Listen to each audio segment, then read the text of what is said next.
Hola, buenos días. Les queremos dar la bienvenida al segundo día y al primer panel de las Jornadas con Historia 3.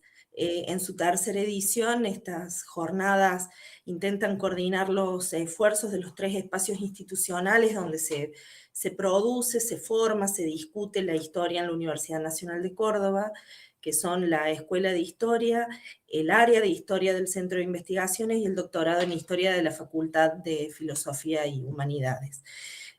Así que bueno, agradezco a Marta Philp como directora del doctorado, a Pablo Requena, que es el coordinador de este primer panel, como coordinador del área de Historia del CIFI, y estamos presentes Pablo Molina y yo como equipo de dirección de la Escuela de Historia.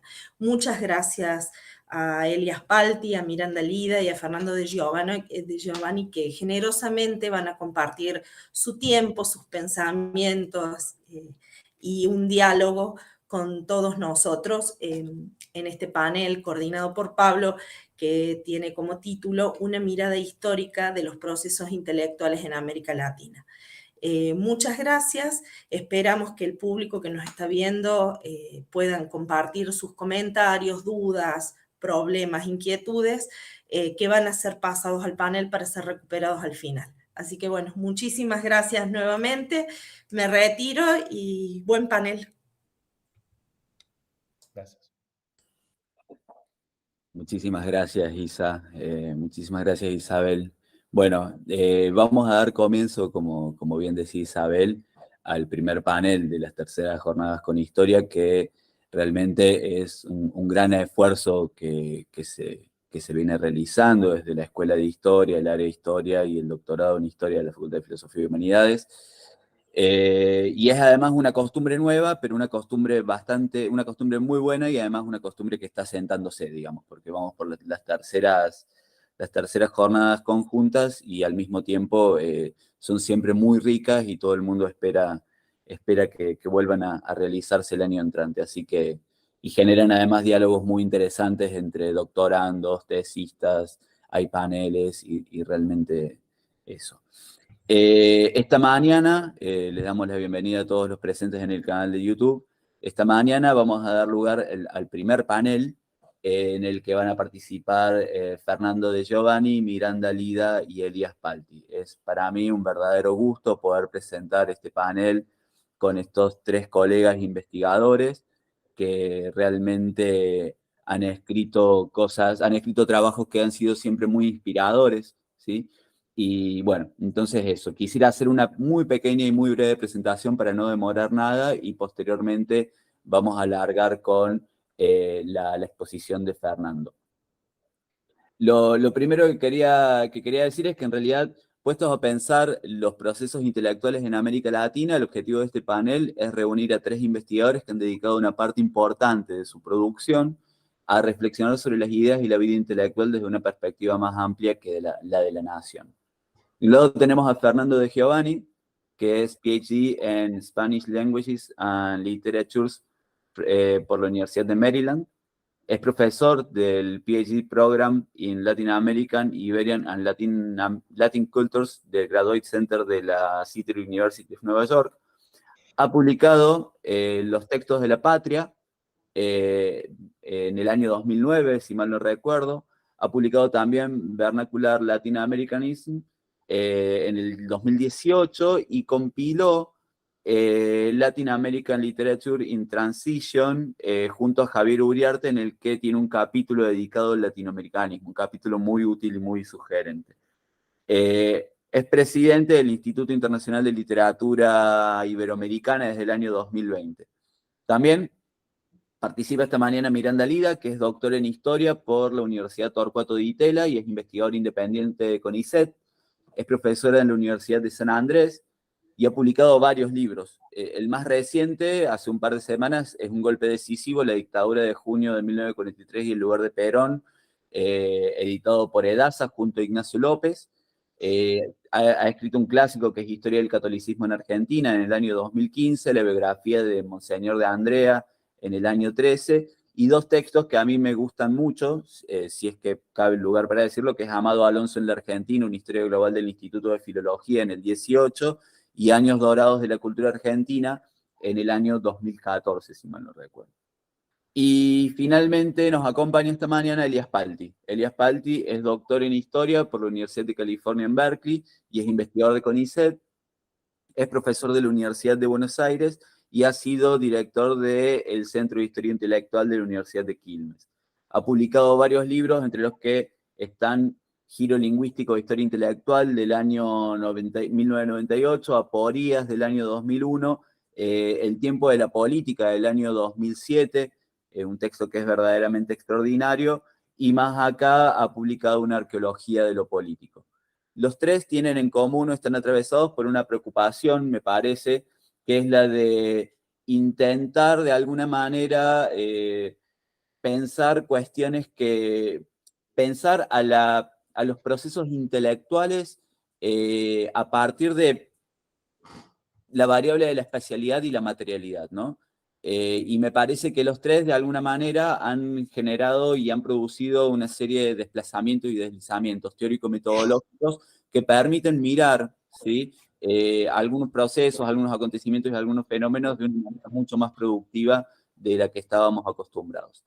Así que bueno, va a largar primero Fernando de Giovanni, te escuchamos Fernando, muchas gracias por participar y bueno, eso.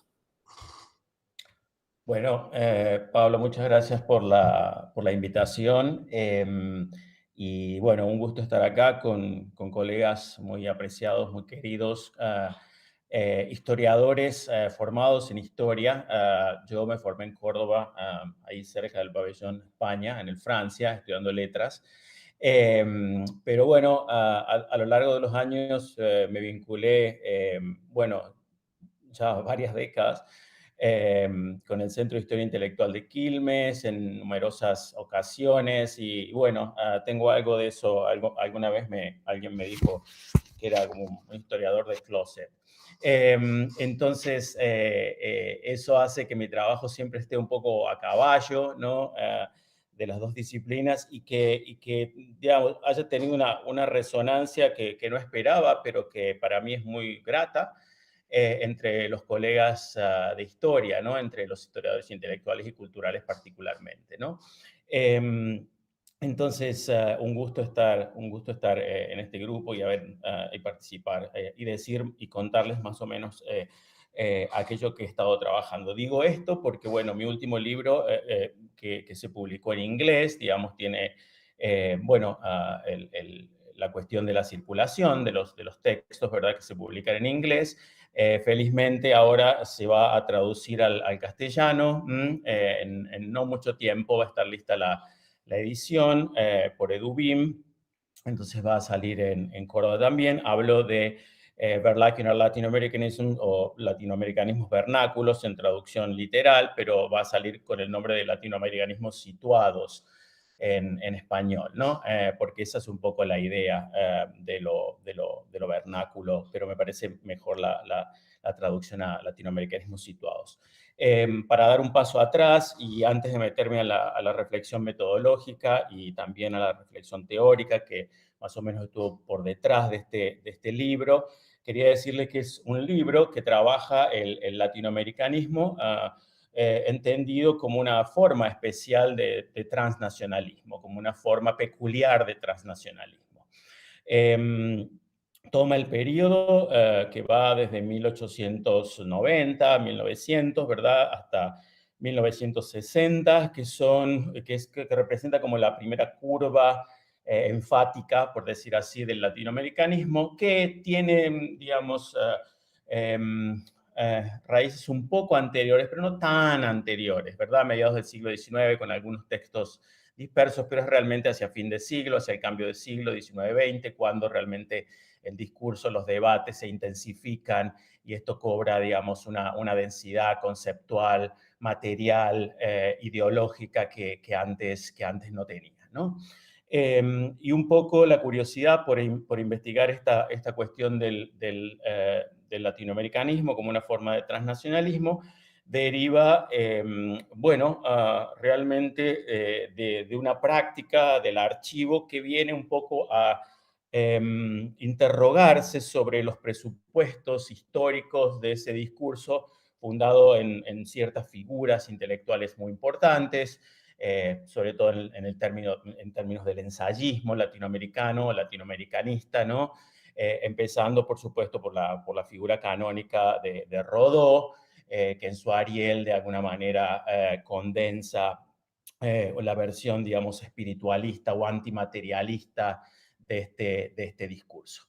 Entonces, el libro está integrado por 7 capítulos que en realidad trabajan cada uno de ellos una trayectoria intelectual de un historiador literario, más o menos.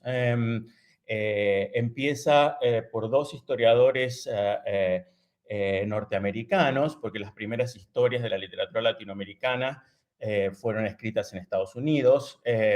Un profesor, es una historia de profesores de alguna manera también, un profesor de Harvard, Jeremiah Ford, y después un profesor de escuela secundaria que escribió otra historia de la literatura latinoamericana, que fue realmente un espía al servicio del panamericanismo en América Latina, pero como resultado de sus actividades publicó una historia literaria. Entonces, ese es el primer grupo. El segundo grupo se refiere a un conjunto de intelectuales, un par de intelectuales españoles, ¿no? Bueno, Américo Castro, al que quizás algunos historiadores conocerán, ¿verdad? Y Amado Alonso, que por supuesto, junto con Federico Dionís en los Estados Unidos, componen la otra rama, digamos, del hispanismo latinoamericanista, por decir así. Y un tercer núcleo, que es un tercer núcleo de 3 intelectuales latinoamericanos, y un poco a partir de esta idea está la cuestión de estos latinoamericanismos situados, ¿verdad? Que de alguna manera median los diálogos de los Estados Unidos, de aquellos que van o que vienen de España, porque bueno, todos van y vienen. Y finalmente las 3 figuras latinoamericanas, Luis Alberto Sánchez, el historiador literario peruano, miembro del APRA, que realmente es el iniciador de la historia literaria latinoamericana en América Latina, publica la primera historia en castellano que se produce, ¿verdad?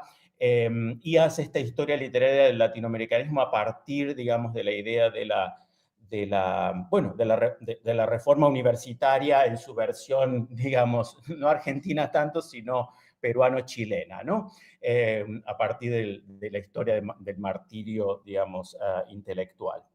Y una historia, digamos, de los levantamientos intelectuales, ¿no? Después la figura clásica, que normalmente se cree fundadora, pero que realmente Sánchez es anterior, de Pedro Enrique Sureña, ¿verdad?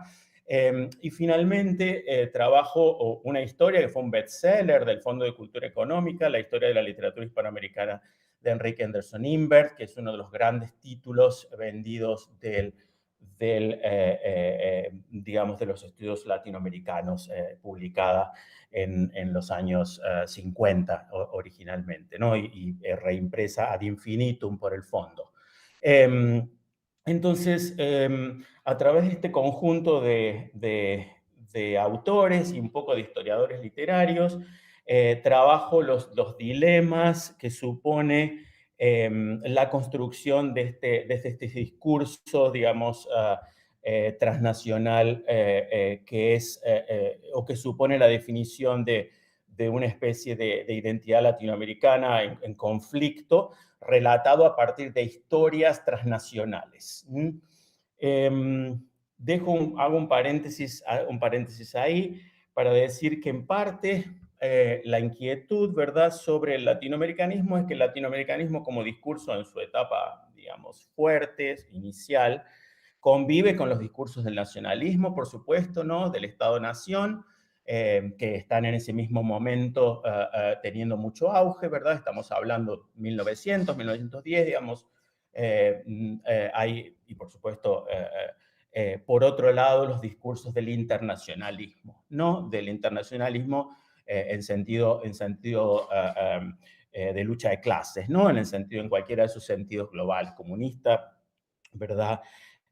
O socialista, bueno, o en sus diferentes versiones. Entonces, el latinoamericanismo se ubica aquí como una especie de transnacionalismo, digamos, limitado, que por un lado va más allá de las categorías o actúa en disconformidad con las categorías del Estado-Nación, y por otro, digamos, no llega a abrazar la disposición internacionalista, digamos, que predominaba en ciertos discursos que venían, digamos, del lado revolucionario. Y entonces aquí está esta indagación.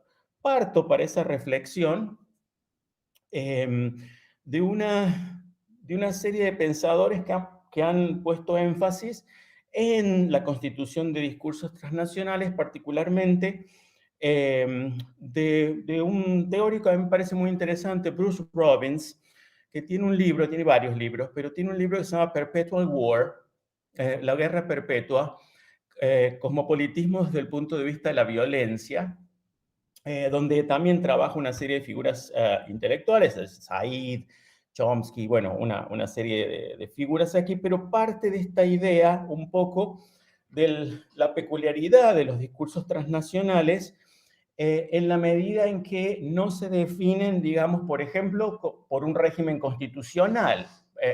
Digamos, escapan a esa, digamos, el latinoamericanismo como digamos, no tiene una constitución, digamos, como un Estado, que tampoco, digamos, trabaja con una categoría que sean derechos y obligaciones ante la ley, por ejemplo, como lo haría el Estado, tampoco trabaja necesariamente desde el punto de vista electoral, o también suspende ciertas categorías como, por ejemplo, rituales o ritualizaciones patrióticas. Es decir, no tenemos una marcha latinoamericana, bueno, tenemos algunas marchas internacionalistas, pero no latinoamericanas, ¿no? Entonces, este conjunto, digamos, de peculiaridades que hacen que este discurso se constituya por fuera de esas cosas que atan al discurso o que permean el discurso de la nación, ¿no? Tanto el discurso ante la ley, el discurso electoral, el discurso de la ritualización simbólica, el hecho constitucional, como dije, y deban abrazar otro tipo de relaciones, ¿verdad? Entre esas sean algunas posibles, como en el caso de Rodó, ¿verdad? Un conjunto de relaciones intelectuales, ¿verdad? Es decir, el latinoamericanismo como una disposición, digamos, en el caso de Rodó, un poco aristocratizante, no es la única, ¿verdad? Que supone como una especie de diálogo entre los intelectuales, donde el latinoamericanismo es un proyecto pensado a partir de una serie de redes intelectuales, una serie de responsabilidades que le cabrían a los intelectuales fundadas en una determinada tradición, ¿no? de pensamiento. Pero la versión de Rodó, sabemos, es una versión muy espiritualista, una versión muy, digamos, antimaterialista y, por supuesto, una versión, digamos, anti-norteamericana, ¿no? En ese sentido. Entonces, realmente, la figura que empieza un poco a delinear este trabajo es una figura que está en el prólogo del libro, y al que no le dedico un capítulo, pero que es de alguna manera el reverso de todo el proyecto, que es la figura sobre todo de Manuel Ugarte, que va a debatir fuertemente con la tradición espiritualista, ¿verdad? Con la tradición antimaterialista del latinoamericanismo, con el latinoamericanismo como un discurso que se forja a través de relaciones intelectuales y de prácticas materiales como la correspondencia intelectuales, por ejemplo, o la circulación de cartas, por ejemplo, entre intelectuales. Es decir, como un proyecto fundado a partir de ciertas dimensiones intelectuales. Y Manuel Ugarte es interesante porque quizás haya sido uno de los latinoamericanistas más famosos de su momento, digamos, de mayor impacto, y al mismo tiempo es prácticamente uno de los más olvidados. Entonces, digamos, el latinoamericanismo en sus genealogías, digamos, tiene esta figura, y tiene otra figura que es la de Rufino Blanco Fombona. No me voy a ocupar de Blanco Fombona, ¿verdad? Que operan como reversos y han sido como borrados de la genealogía, digamos, prestigiosa del latinoamericano. Y entonces, la figura de Ugarte, digamos, que opera como reverso, como inconsciente del texto, de alguna manera, es importante para mí porque desde el año 11 hasta el año 13, Ugarte organiza una gira latinoamericana, una gira en la que visita todos y cada uno de los países latinoamericanos, incluidos los Estados Unidos, para ver si el latinoamericanismo puede ser algo más que una práctica, digamos, letrada. Y esto es lo que le preocupa, digamos, a Ugarte. Entonces Ugarte, que va a ser un antecesor, digamos, en las luchas reformistas, va a ir por cada una de las capitales latinoamericanas, hacer un viaje muy complicado de 2 años, porque, bueno, visitar cada una de las capitales latinoamericanas materialmente es casi digamos, contrafactual, en el sentido de que los medios de que se disponen son muy limitados para cruzar de un país a otro, sobre todo en 1910, todavía lo es ahora.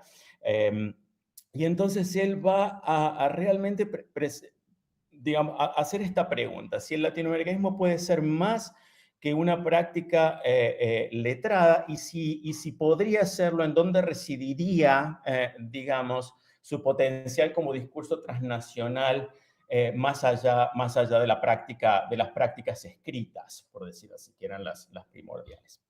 Entonces, y que de algún modo lo tornaban como un discurso, digamos, un poco, bueno, no quiero decir ilustrado, pero sí, un discurso que tenía que ver con este tipo de prácticas. Entonces, Ugarte va a tratar de reconectarse con todas las federaciones universitarias, que por supuesto existen o preexisten a la Reforma, ¿no? Y en cada país va a tratar de corporizar o encuerpar el latinoamericanismo, o tratar de pensar si el latinoamericanismo puede tener como una base, bueno, voy a decirlo de una manera popular, digamos. Si esto es una cosa que pueda arraigar, digamos, en grupos. Entonces, va a tratar de organizar una serie de conferencias públicas, una práctica, digamos, muy común en esa época. Y va a utilizar ciertas tecnologías de religación, entre las cuales, por supuesto, está el telégrafo, el cable submarino, para tratar de reconectar, porque la pregunta es, digamos, la pregunta de fondo, digamos, es ¿cuál podría ser un intelectual latinoamericanista si opera fuera o más allá del campo, digamos, de la letra, o del campo de la correspondencia, o del campo de la ligazón, digamos? ¿Qué pasaría con este intelectual? Este intelectual, digamos, no es el intelectual europeo que llega en gira de conferencias, porque el intelectual europeo tiene el prestigio de su nombre. El intelectual latinoamericano tiene que introducir, digamos, su capital simbólico, tiene casi que presentarse a cada país que llega, tiene que construir esa figura, una figura que construye a través de telegramas, adelantando, digamos, en su viaje que va a llegar, construyendo un público con anterioridad, digamos, y cuando llega a ser acogido como este intelectual, digamos, que supone, o fuera de la noción de prestigio europeo, una noción de ideal mancomunado latinoamericano. Entonces, Ugarte está pensando en este sentido y está como experimentando un poco estas formas, y está viendo si estas formas, digamos, funcionan. Es decir, si el latinoamericanismo puede arraigar popularmente.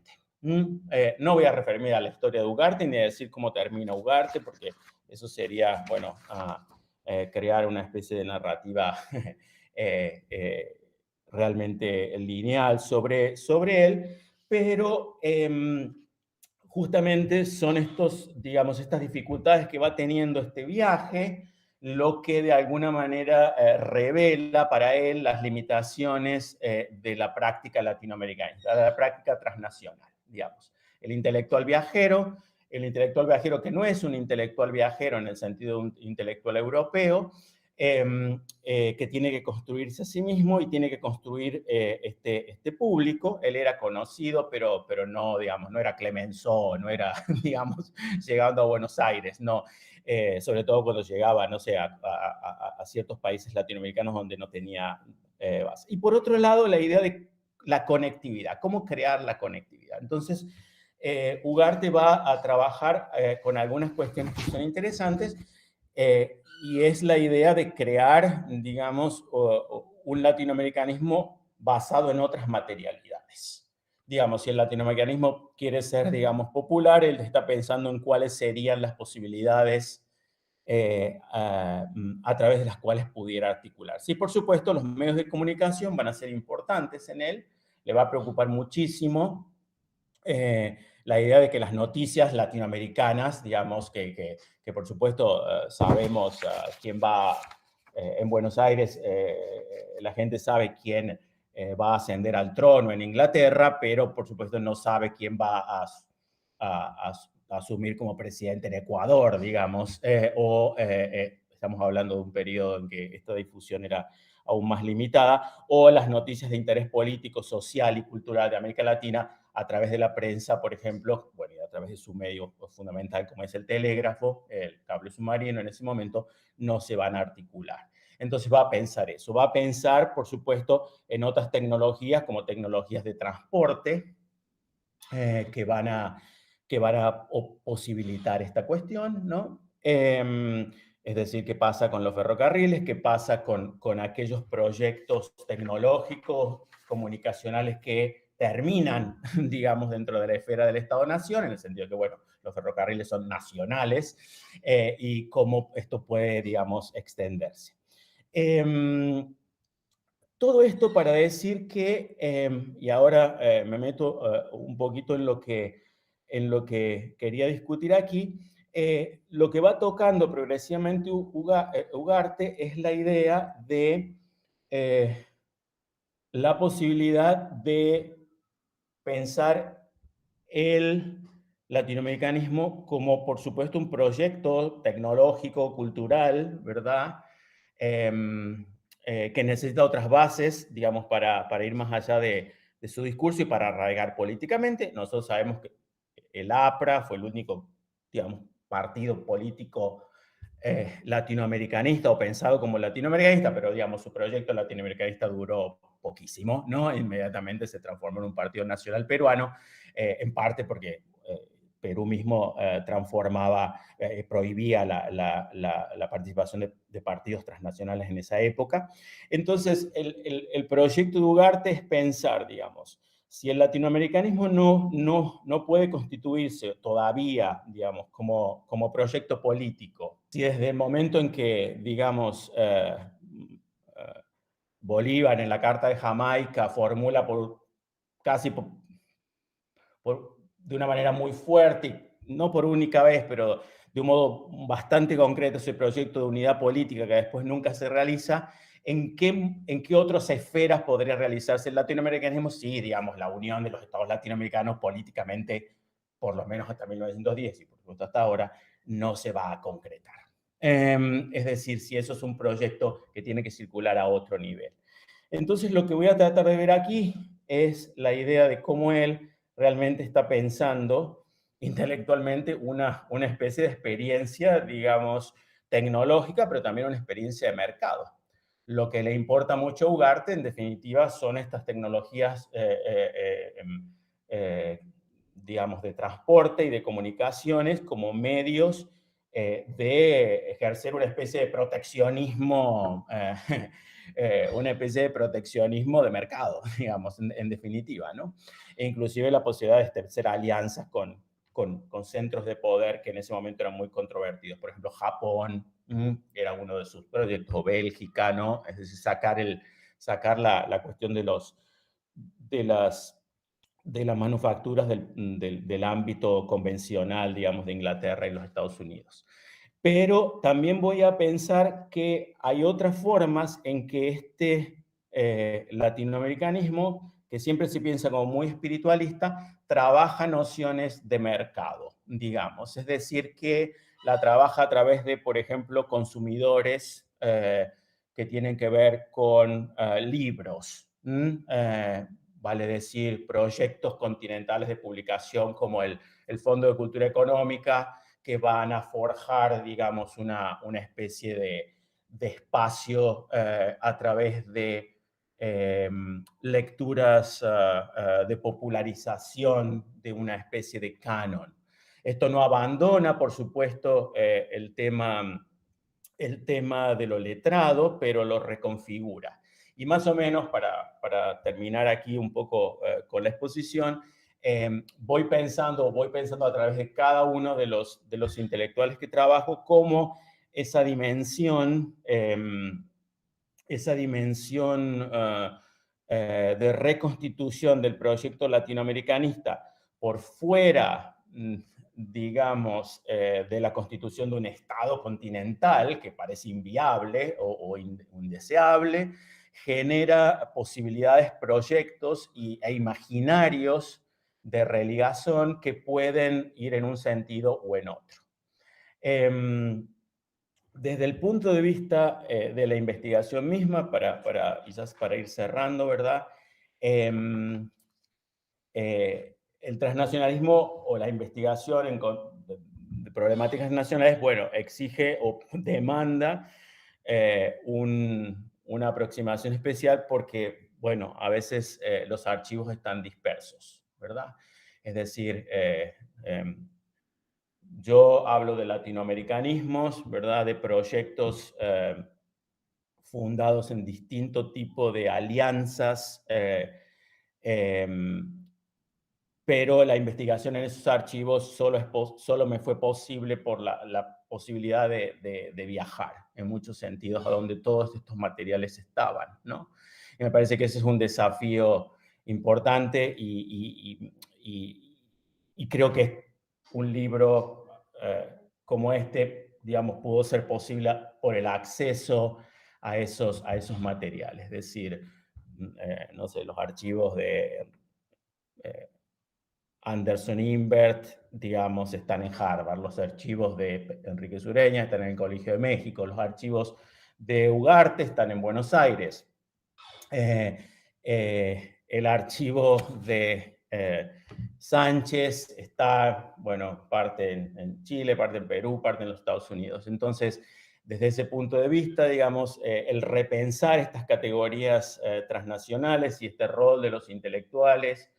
El archivo de Ugarte, por ejemplo, es un archivo extraordinario, súper ordenado, ya con una conciencia archivística inmensa por parte suya, ¿verdad? Y entonces digamos, tuve acceso en Argentina, pero con respecto a los otros, digamos, la posibilidad de repensar este movimiento transnacional por fuera, digamos, de la dimensión espiritualista o por fuera de la dimensión antimaterialista, solo fue posible a través de una serie de archivos. Entonces, por ahí digo que, bueno, no hay latinoamericanismo sin viaje. Gran parte de todos estos intelectuales viajaron. No todos son exiliados, y eso quiero decir que es una cosa importante, digamos, desligar un poco la cuestión de la cuestión transnacional latinoamericanista de la cuestión del exilio. Es una cosa que rápidamente no necesariamente fueron todos exiliados. Algunos permanecieron en sus países, otros deliberadamente viajaron, otros lo hicieron por razones profesionales, no siendo excluidos, digamos, de sus países por razones políticas, pero sí, digamos, la investigación de intelectuales en viaje requiere viajes de alguna manera que permitan acompañar este archivo. Y me parece que podemos conversar, digamos, de esa posibilidad de reformulación teórica y quizás algunas hipótesis a partir de esas dimensiones del archivo. Pero no quería dejar de mencionar eso porque me parece otra parte importante de lo que nos habías preguntado, Pablo. Bueno, y aquí dejo. Muy bien, muchísimas, pero muchísimas gracias, Fernando. Ahora vamos a escuchar a Miranda. Muchas gracias, Miranda, por aceptar la invitación y bueno, veamos.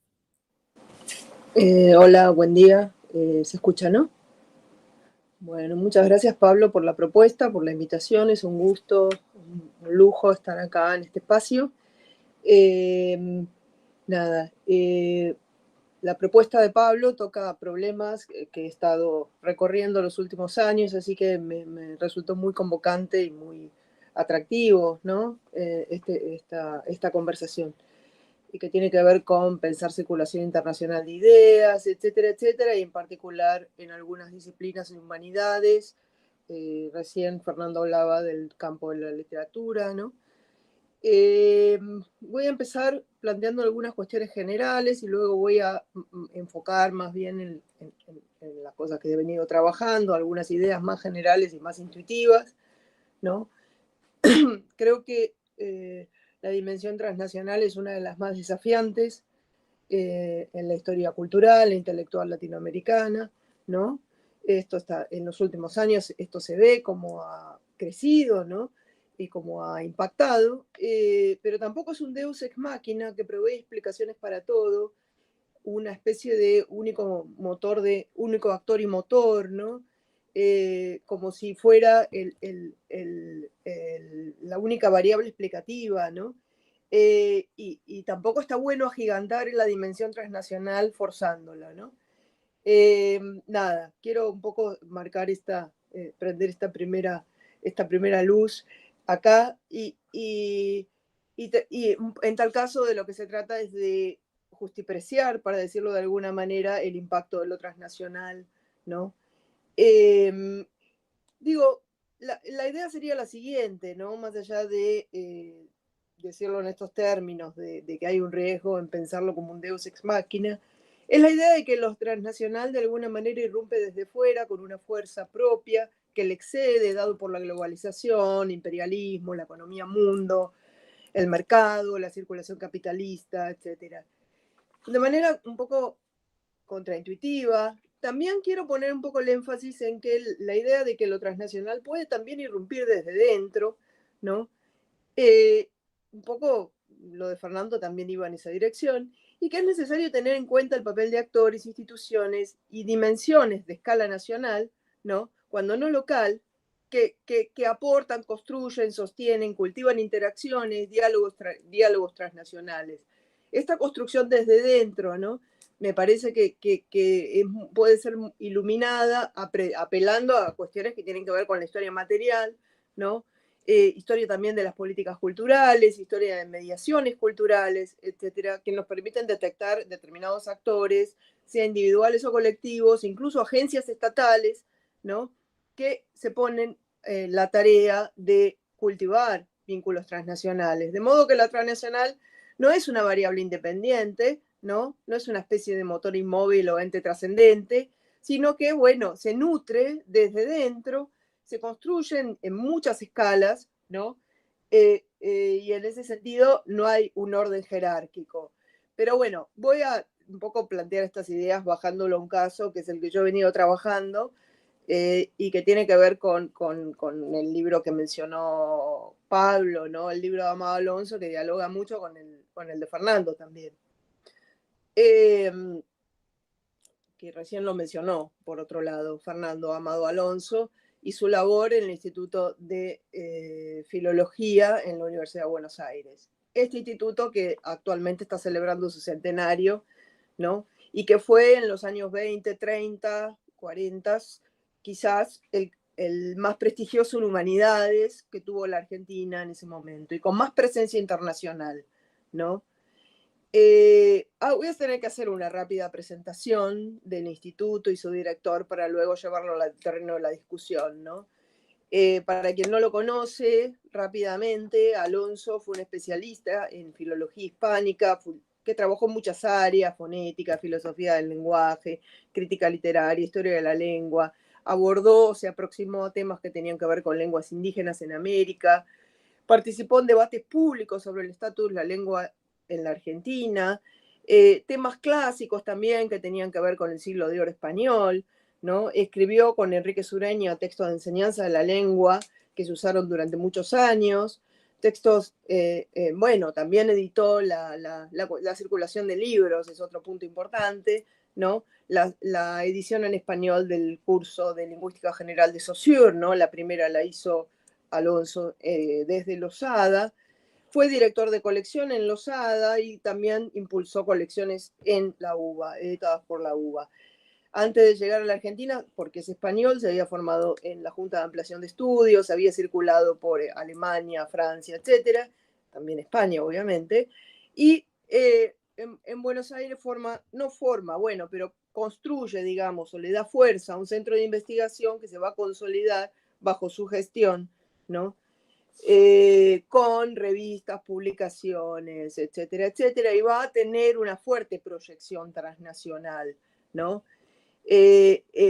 La presencia transnacional se va a ver, por ejemplo, cuando se lanza la revista especializada, que es la revista de Filología Hispánica, se lanza en consorcio con la Universidad de Columbia de Estados Unidos, ¿no? Y es una revista que desde su primer número en el año 39 recibe firmas de proyección transnacional de muy variados escenarios, ¿no?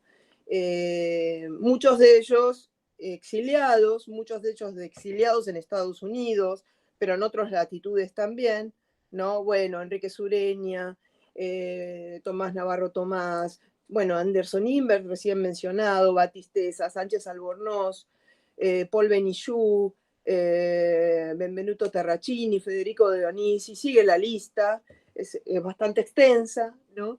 Y además quiero agregar que Alonso integró el Grupo Sur, aunque digamos no en una posición central, y tenía contactos con la cultura española en Buenos Aires, etcétera, etcétera. Participa de redes de solidaridad antifascista y antifranquista en ese momento. Así que bueno, es como una personalidad que juega en distintos terrenos, ¿no? No solo en el terreno estrictamente académico, pero también con fuerte proyección transnacional, o eso es una faceta que va a ocupar un lugar muy relevante, ¿no? Ahora, la propia creación de este instituto en la UBA es, desde el vamos, está internacionalizado, ¿no? Porque es Ricardo Rojas, como rector, quien va a impulsar la creación de este instituto en los años 20 y va a convocar al Centro de Estudios Históricos de Madrid con Ramón Menéndez Pidal, etcétera, etcétera, que era el instituto especializado en lengua española más importante. Y era un instituto, el madrileño, muy internacionalizado también a su vez, ¿no? O sea, que no es que el instituto se forma en una trama estrictamente nacional, ¿no? Desde el comienzo está fuertemente transnacionalizado, ¿no?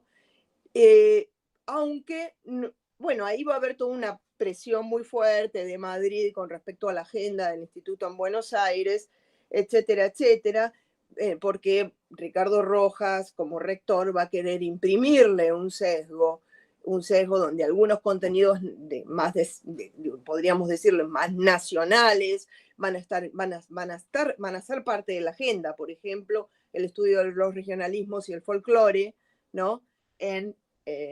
A nivel tanto argentino como americano, eso va a ser incorporado como agenda del instituto, pero desde el vamos es un instituto que se va a insertar en una trama internacional porque el Centro de Estudios Históricos de Madrid tiene fuertes conexiones tanto con Nueva York como con otras sedes e instituciones académicas en América Latina, ¿no?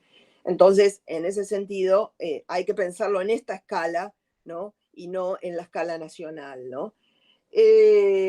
Pero digamos, lo que quiero también argumentar es que la Universidad de Buenos Aires, a través de Rojas, también tiene poder de agencia, ¿no? y un poder de agencia que le va a permitir a Rojas en su momento, sobre todo en los primeros años del instituto, cuando se ponen y sacan directores, ¿no? Hay 4 o 5 años donde entra un director, sale, entra un director, se queda 5 meses y se va, etcétera, etcétera. Y es muy interesante en un gesto que hace Rojas en un determinado momento donde decide nombrar a Roberto Alemán Nietzsche, que no venía de la escuela de Madrid, que era un antropólogo de origen alemán que trabajaba en la Universidad de La Plata, y decide nombrarlo director. Era una alerta, porque era como decir que el decano de la UBA iba a nombrar el director sin digamos, buscar la anuencia de Madrid. Eso genera mucho ruido en la relación y finalmente, y además genera ruido porque Nietzsche es alemán y hay una pica muy fuerte en el campo disciplinar, había una pica muy fuerte entre los alemanes y los españoles, ¿no? Entonces, bueno, eso es muy irritante y al final,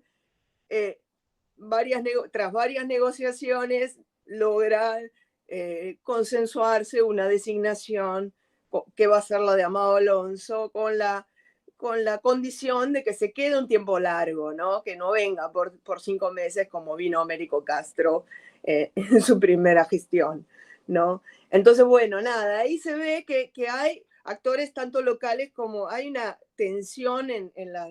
Por un lado, es un instituto fuertemente, digamos, gestado desde, o con fuerte dependencia con Madrid, pero la tensión entre lo nacional y lo internacional va a jugar un papel fuerte desde el comienzo, ¿no? Porque la agenda local también está, y el contexto de fundación responde también a una agenda que hay que recurrir a la dimensión local, digamos, nacional, ¿no? Por ejemplo, no se puede deslindar de la reforma universitaria y ese impulso de creación de institutos que se dan en los años 20, ¿no?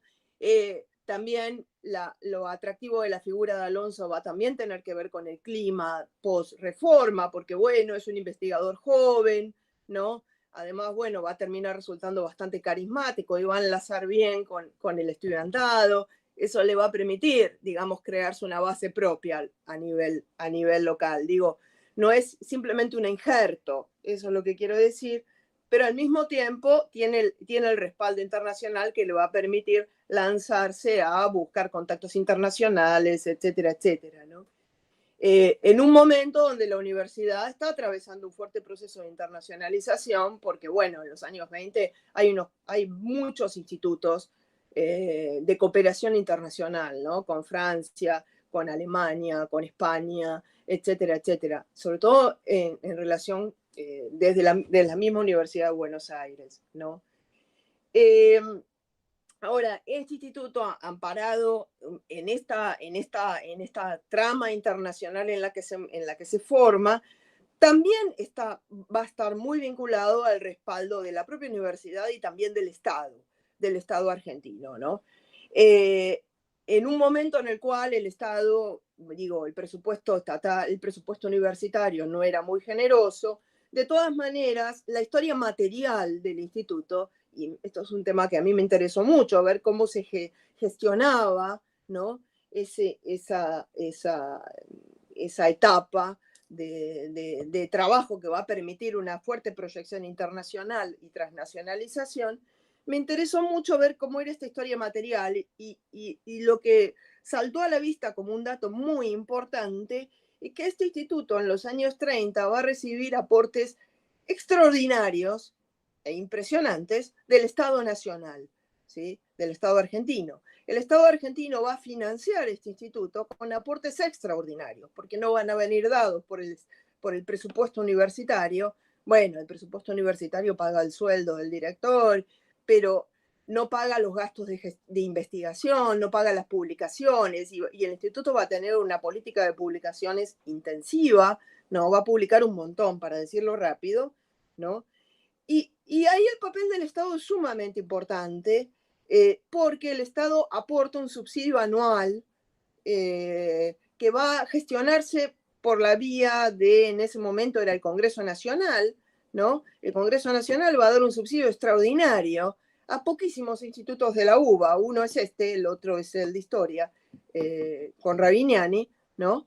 Que ahí se publican obras como las asambleas constituyentes, etcétera, con el aporte del Congreso Nacional. El Instituto de Filología también recibe un subsidio de investigación muy importante que permitía costear viajes internacionales, invitaciones de meses de investigadores europeos. Digo, era un subsidio sumamente importante para la época, ¿no? Por supuesto, el subsidio se interrumpe en 1943 con el golpe militar porque, bueno, se cierra el Congreso Nacional que lo sostenía, ¿no?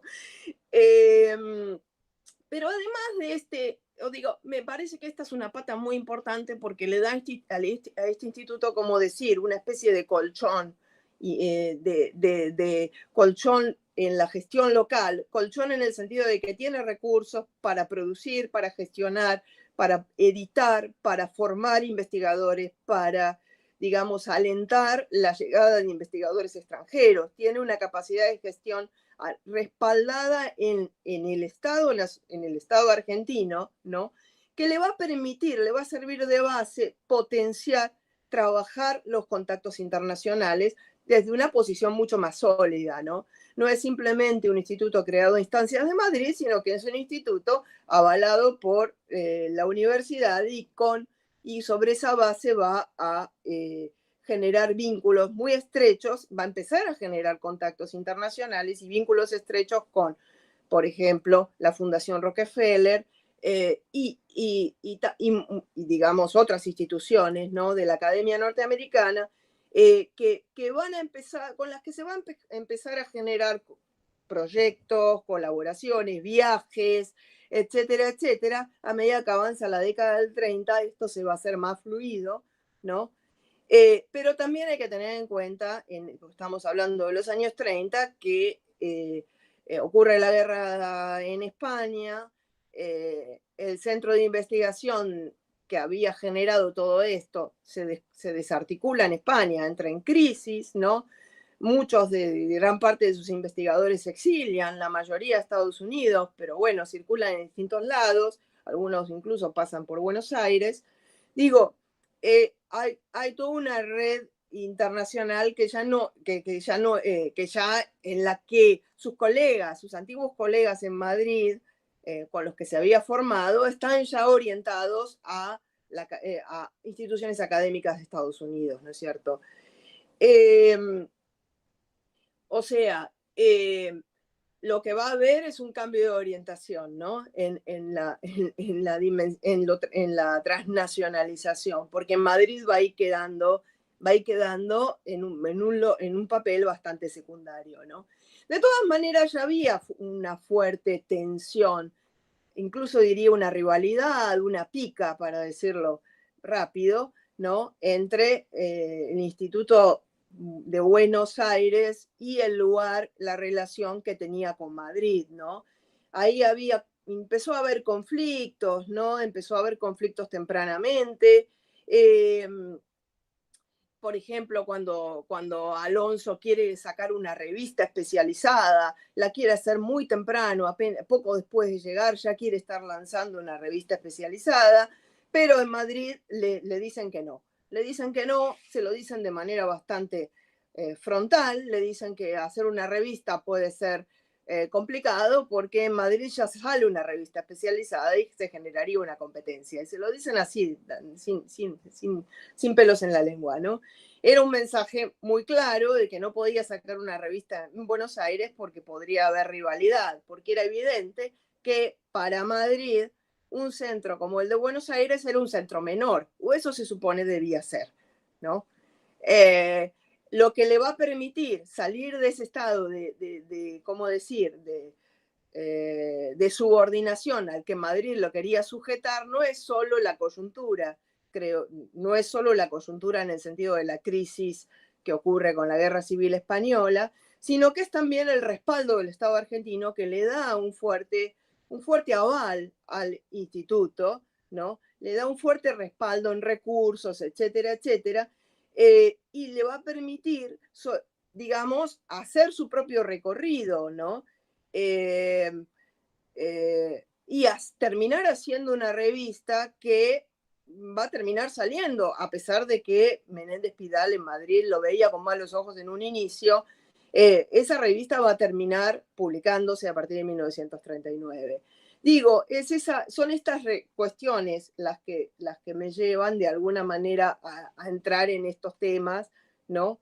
Que hay que poner una historia que no, digamos, que corresponde en un centro de investigación argentino, podríamos decir, en una escala claramente transnacional y donde hay distintos polos en esa transnacionalización, ¿no?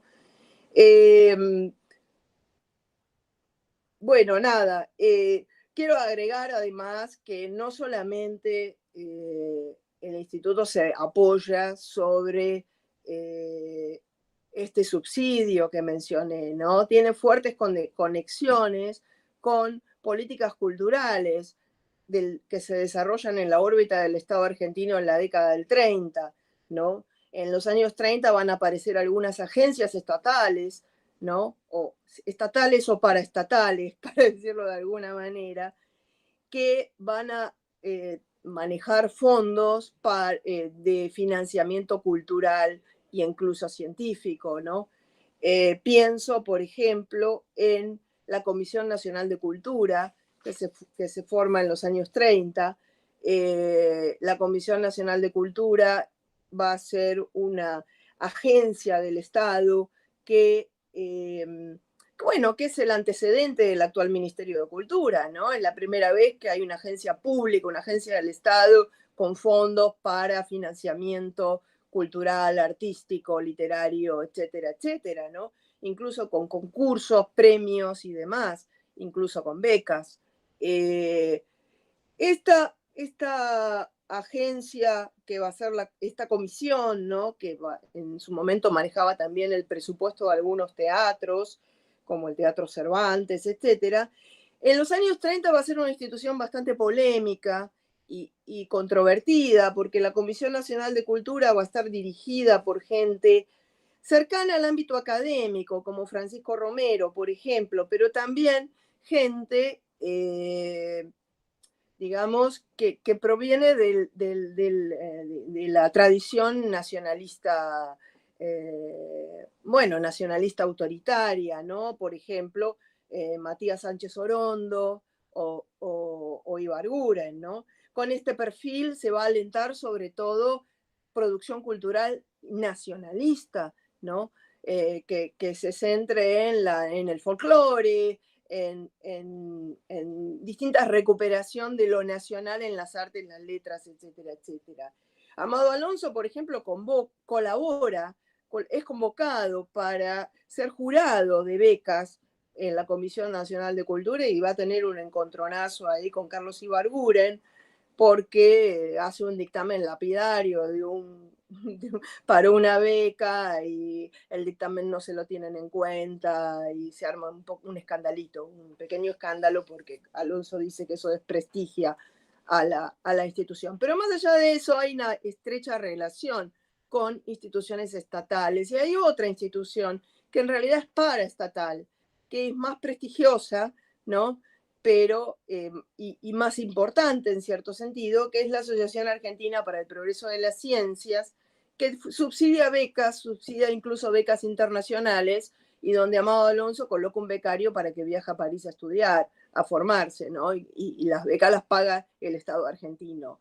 O sea, hay una fuerte conexión con instituciones estatales y con respaldo local en distintos niveles, ¿no? Ya sea, mencioné el rol del Congreso Nacional y el subsidio, pero este tipo de agencias también me parece que juegan un cierto papel, más allá de que la Comisión Nacional de Cultura de Ibarguren, Sánchez Orondo, haya sido muy objetada, mostraba que había un presupuesto estatal que estaba empezando a volcarse al ámbito cultural, ¿no? En ese sentido, una política cultural que se estaba gestando.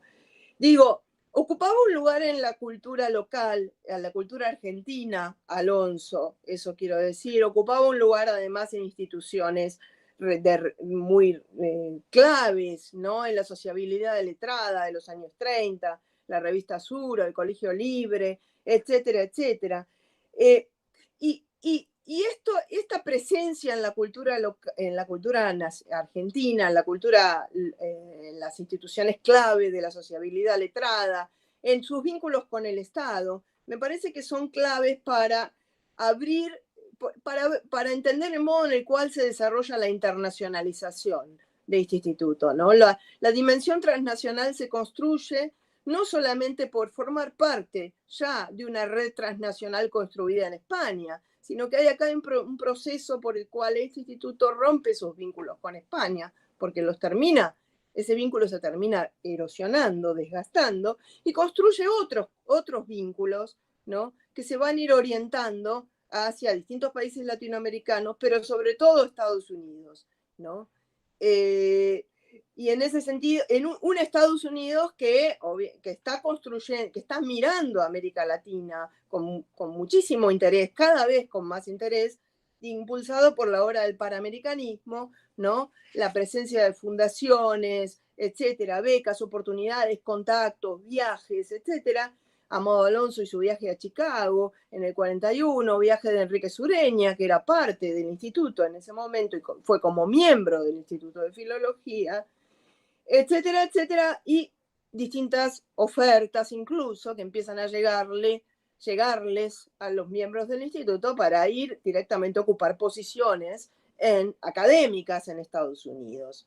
Ahora, vuelvo a mi argumento entonces para cerrar, y es que esta sólida trayectoria en el seno de la universidad pública, apuntalada gracias al compromiso con instituciones estatales, ayuda a sostener la producción académica y va a permitir construir un recorrido transnacional propio, ¿no? Bastante autónomo en el sentido de que había sido pensado para orientarse hacia Madrid, ¿no? En ese sentido, digo, autonomía, ¿no? Y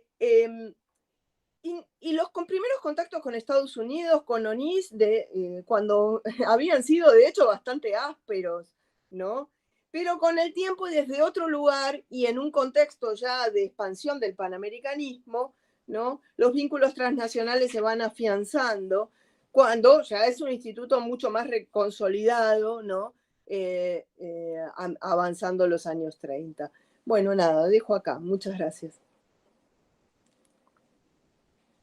Muchísimas gracias, Miranda. Bueno, ahora vamos a escuchar a Elías Palti. Elías. Hola, ¿qué tal? Bueno, por empezar, muchas gracias por la invitación, Pablo. Un gusto estar acá con Fernando y Miranda. Una vez más, ya nos hemos encontrado en otras oportunidades también. Bueno, lo mío voy a tratar un tema más específico, algo sobre lo que ya he escrito en otras ocasiones, pero que creo que atraviesa todo lo que, y se conecta bastante bien con lo que vienen diciendo ya Fernando y Miranda, ¿no?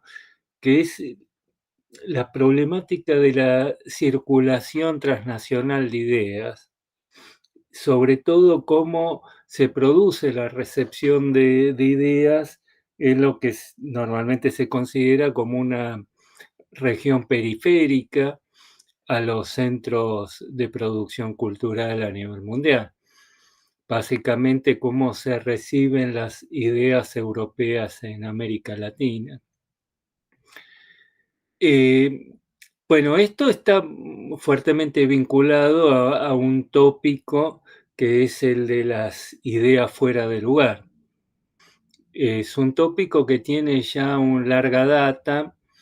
Ya en el siglo XIX aparece esta idea de que las ideas europeas en América Latina estarían fuera de lugar porque no representarían bien esta realidad. De hecho, bueno, las primeras historias de la literatura que se escriben en América Latina, pero también las historias de ideas que se escriben acá, normalmente siguen un mismo patrón, un cierto patrón teleológico en realidad. digamos, normalmente parten de que originalmente en un comienzo las primeras obras literarias y también obras doctrinarias que se escribieron en América Latina copiaban fielmente o servilmente, eran meras imitaciones de modelos originales europeos, sobre todo francés, y poco a poco se fue forjando una auténtica tradición nacional, o se fue encontrando una voz propia. Estamos hablando de, bueno, cómo se escribía en cada país, ¿no?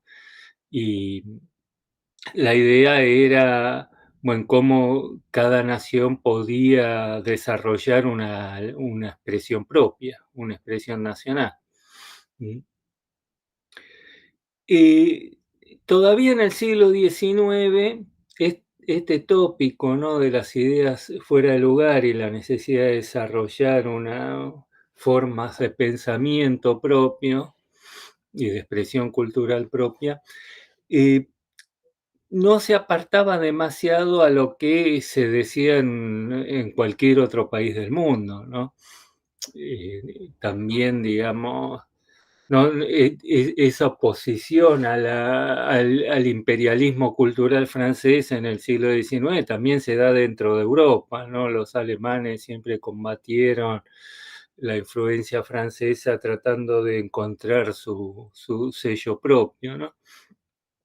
Además, normalmente el déficit cultural de América Latina estaba asociado a su vez al otro tópico que era el de la juventud de estas naciones y, digamos, diagnóstico que prometía una resolución relativamente sencilla, que con el solo paso del tiempo se lograría finalmente seguir un patrón de desarrollo cultural análogo a los de cualquier otra nación del mundo.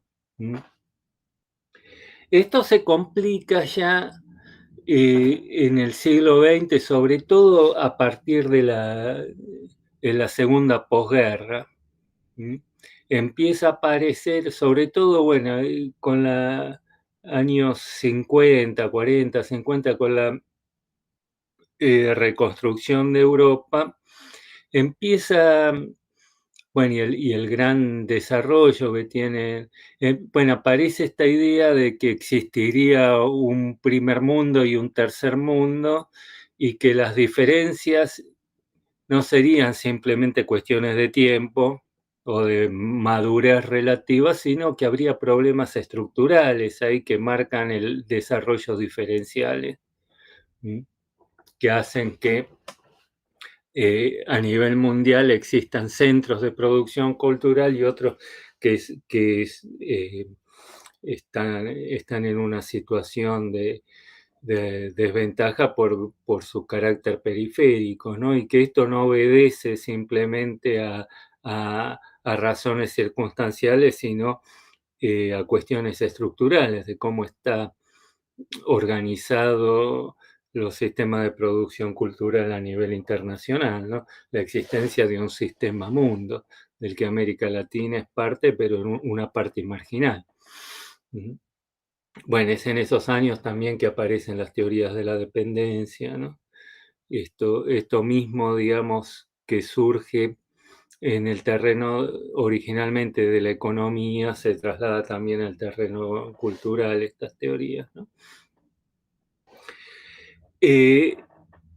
Como reacción a esto va a surgir entonces un movimiento característico de esto que justamente trata de trascender el plano nacional y tener unas perspectivas más abarcativas a nivel de América Latina en su conjunto, ¿no? Sobre todo, bueno, una de las corrientes más importantes en esos años va a ser lo que se conoce como la filosofía latinoamericana. Y va a haber acá un vínculo estrecho, entonces, la filosofía latinoamericana, que en realidad va a estar muy vinculada en su origen con la teología de la liberación. De hecho, el núcleo de la filosofía latinoamericana nace en las jornadas que se organizaron a comienzos de los 70 en la USAL, la Universidad del Salvador. Bueno, uno de los principales impulsores fue, de hecho, Juan Carlos Escanone, que fue maestro del Papa, del actual Papa, ¿no? Bueno, lo que se va a plantear entonces es que esta búsqueda de una expresión nacional además tiene un carácter eminentemente político y un signo ideológico marcado, ¿no? Básicamente el intento de buscar una expresión cultural auténtica supone una ruptura de los lazos de dependencia en general y no solo cultural, ¿no?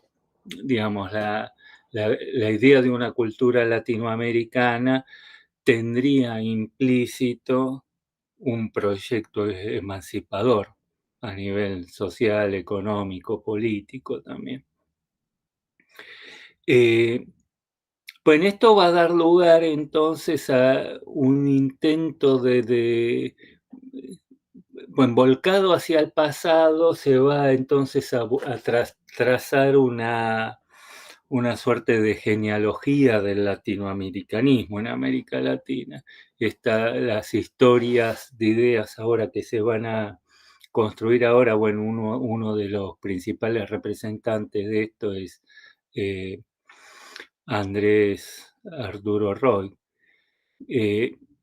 Lo que va a buscar a rastrear en el pasado cuáles son los antecedentes, los primeros impulsos hacia esta vocación liberadora de América Latina. Roy encuentra el antecedente más importante de este proyecto latinoamericanista en el curso que dio, bueno, en realidad nunca lo dio, la propuesta de curso, que después se frustró porque no encontró alumnos, Alberdi en 1842, estando en Chile, ideas para un curso de filosofía.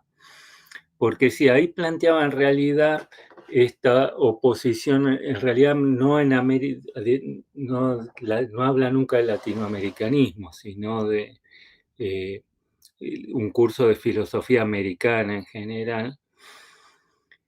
Sin embargo, está muy claro que lo que está haciendo Roigas y es una operación bastante evidente, ¿no? Porque lo que planteaba Alberdi, digamos, Alberdi de hecho era todo lo contrario a lo que Roig quería esperar de él, porque él siempre dice que nosotros nacimos al mundo como parte de Francia, ¿no? Lo repite una y otra vez. Pero bueno, Roig identifica el latinoamericanismo con espiritualismo, que básicamente habría dos grandes corrientes. Toda la historia del pensamiento y también la de la literatura y la cultura en Latinoamérica sería una oposición entre espiritualismo y positivismo.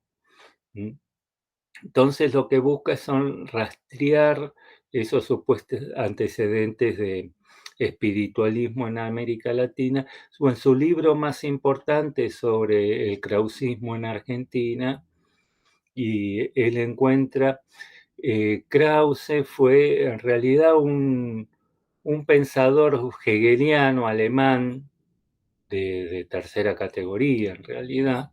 En Alemania no tuvo mucha influencia, pero sí fue muy influyente en España a través de Sanz del Río, y a través de Sanz del Río llega también al Río de la Plata, y es bueno, Hipólito Yrigoyen va a ser se va a adherir al krausismo también. Y él va a encontrar entonces, eso le permite encontrar un vínculo entre espiritualismo y el proyecto democrático, antiimperialista, entre comillas, del radicalismo. Y ahí va a encontrar el germen de una expresión más propia latinoamericana. Algo que resulta bastante paradójico, ¿no? Que él encuentre la matriz de pensamiento más propia a América Latina, y que tenga su origen en un autor alemán, como decía, en realidad más bien de segundo orden. Y esto es interesante, ¿no?, de señalar hasta qué punto estas historias de idea que buscan siempre una expresión local propia, siempre terminan en este intento de encontrar algún tipo de originalidad latinoamericana, alguna idea más propia América Latina, inevitablemente terminan fracasando. Nunca van a lograr encontrar nada propio América Latina, ninguna idea original latinoamericana que no se pueda encontrar en cualquier otra parte del mundo. Y esto tiene que ver, digamos, lo que se hace manifiesto ahí son problemas teóricos más profundos, que tiene que ver con ciertos límites inherentes a este tipo de historia de ideas y estos juegos de dicotomías, estos binarismos sobre los cuales se fundan. El intento más interesante, más importante para romper con estos esquemas es el que propone Roberto Schwartz ya a fines de los 60, comienzos de los 70, en un texto que fue muy influyente, que es Las ideas fuera de lugar, justamente, que originalmente, bueno, primero salió como artículo, pero en realidad se difunde como el prólogo a un libro sobre la obra de Machado de Asís, que escribe Roberto Schwartz, ¿no? En este, él se propone combatir sobre todo, bueno, él en ese entonces era miembro del grupo de Marx, que se formó en la Universidad de San Pablo siendo estudiante, que es donde sale justamente el núcleo de las teorías de la dependencia. Y él se propone, ¿no?, trasladar estas ideas de las teorías de la dependencia del plano económico al plano cultural. Y, digamos, ¿cuál sería el aporte fundamental de convertir el propio tópico en un objeto de análisis? Para él no tiene sentido ponerse a discutir qué ideas ciertas ideas, qué ideas están fuera de lugar y cuáles son las más apropiadas a América Latina, sino básicamente qué es lo que lleva a ciertos sujetos a entender que ciertas ideas estarían fuera de lugar y otras no, y viceversa. ¿Qué es lo que eso denota? Y eso es un giro fundamental, ¿no? Con una suerte de giro metacrítico que produce. Digamos, eso digamos, supone una reconfiguración. El ejemplo que siempre doy en este caso es el de los ovnis, ¿no? Estaba ¿cómo se llamaba? Ese me fue el nombre ahora. El ovniólogo argentino, bueno, no me acuerdo. Que, bueno, yo cuando era chico, ¿no? Era una época que ¿Cómo? Fabio Serpa. Sí, Fabio Serpa, es Fabio Serpa, ¿no? Yo me acuerdo que en los años 70 todo el mundo veía ovnis Me acuerdo del recuerdo de ser yo de chico, estar en la mesa con parientes, tíos, estas mesas familiares, y todo el mundo contaba alguna experiencia de haber visto alguna vez un ovni, ¿no? Hoy eso no ocurre, ¿no? Bueno, no, de las mesas familiares nadie anda discutiendo quién vio más ovnis, digamos. Ahora, esto es sumamente interesante, ¿no? Porque hace, no sé, 50 años atrás todo el mundo veía ovnis y hoy nadie ve ovnis, ¿no? Ahora, si nosotros le preguntamos a Fabio Serpa por qué era así, seguramente lo que él diría es que, bueno, es porque hace 50 años vinieron más ovnis a la Tierra que ahora. Entonces, todo lo que tiene de interesante el tópico ahí se pierde, es simplemente una comprobación empírica de que ahora no vienen ovnis, antes vinieron ovnis, ¿no? Bueno, mismo pasa con este tópico de las ideas fuera de lugar, ¿no? Las ideas fuera de lugar, de hecho, da lugar a una suerte de juego de espejos, ¿no? Por ejemplo, la generación del 37 en Argentina va a decir que las ideas de la generación unitaria de Rivadavia estaban fuera de lugar, y a su vez los nacionalistas de los años 20, Ibarguren, etcétera, decían que las ideas de la generación romántica estaban fuera de lugar, y así sucesivamente, ¿no? Bueno, digamos, es muy interesante analizar por qué para Alberdi y Sarmiento las ideas de Rivadavia estaban fuera de lugar. Ahora si nosotros decimos, bueno, que para Sarmiento, Alberdi, las ideas de Rivadavia estaban fuera de lugar porque efectivamente estaban fuera de lugar, y ahí se perdió todo lo que tiene interesante como fenómeno. Digamos, de lo que se trata entonces no es ponerse a discutir si en efecto estaban o no fuera de lugar, y otro va a decir, no, en realidad las que estaban fuera de lugar eran tal o de, sino entender qué es lo que a ciertos sujetos lleva a percibir en determinados momentos ciertas ideas como fuera de lugar y no otras, y a otros sujetos esas otras ideas pensar que están fuera de lugar. Bueno, y así sucesivamente, o cómo ciertas ideas que para ciertos sujetos en determinado momento estaban fuera de lugar, se les vinieron a parecer como apropiadas y viceversa, ¿no? Bueno, digamos, el punto es cómo tomar, digamos, el núcleo del proyecto de Roberto Schwartz es tratar de tomar distancia, ¿no?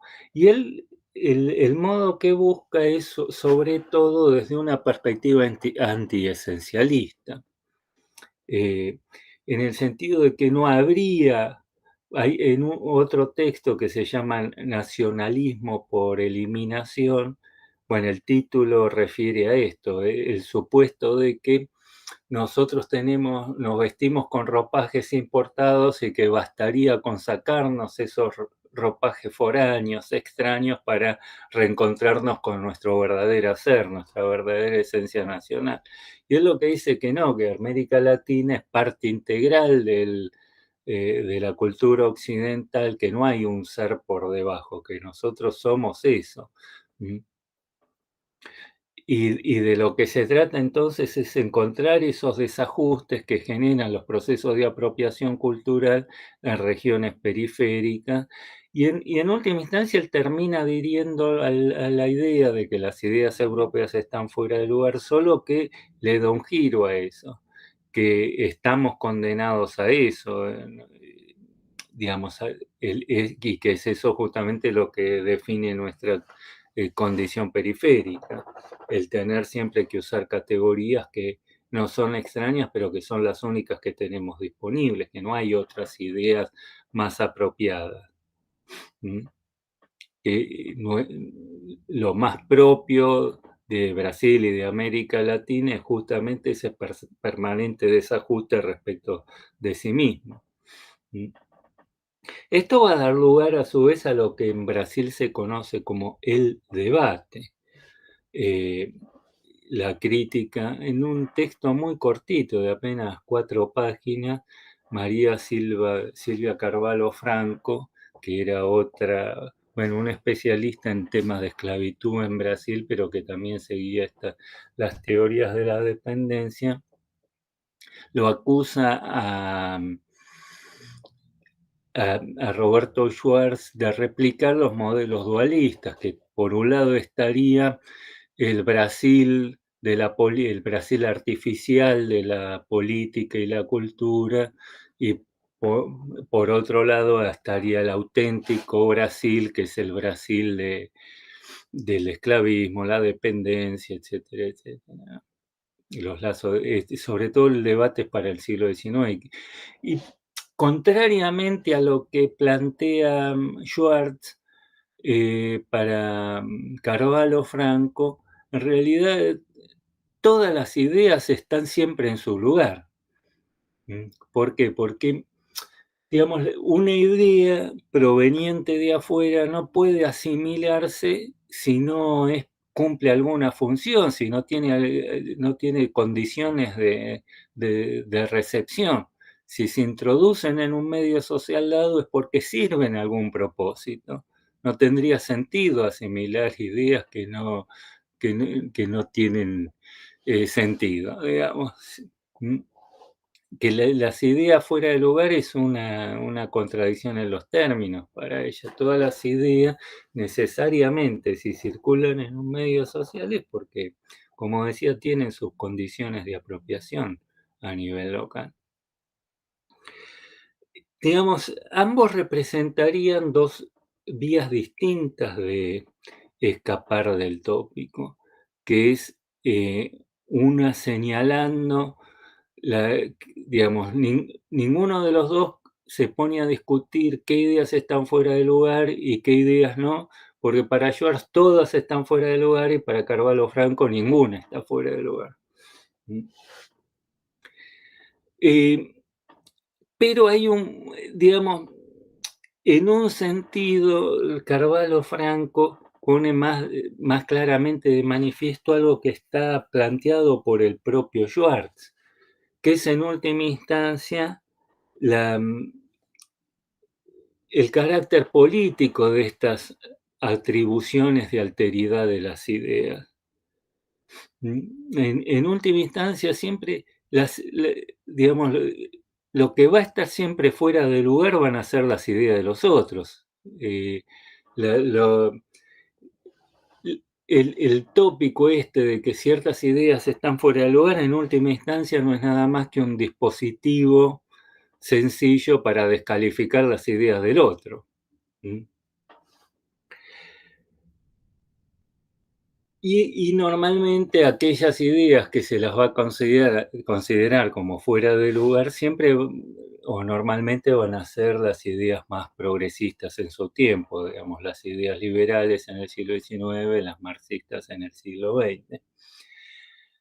Ahora, esto para el problema que le plantea a su vez esta respuesta de Carvalho Franco es que hace perder de vista la problemática fundamental que se plantea Schwartz, que es, bueno, pero si bien todas las ideas están siempre en su lugar, pero entonces, ¿cómo entender aquello que particulariza la dinámica cultural en las regiones periféricas?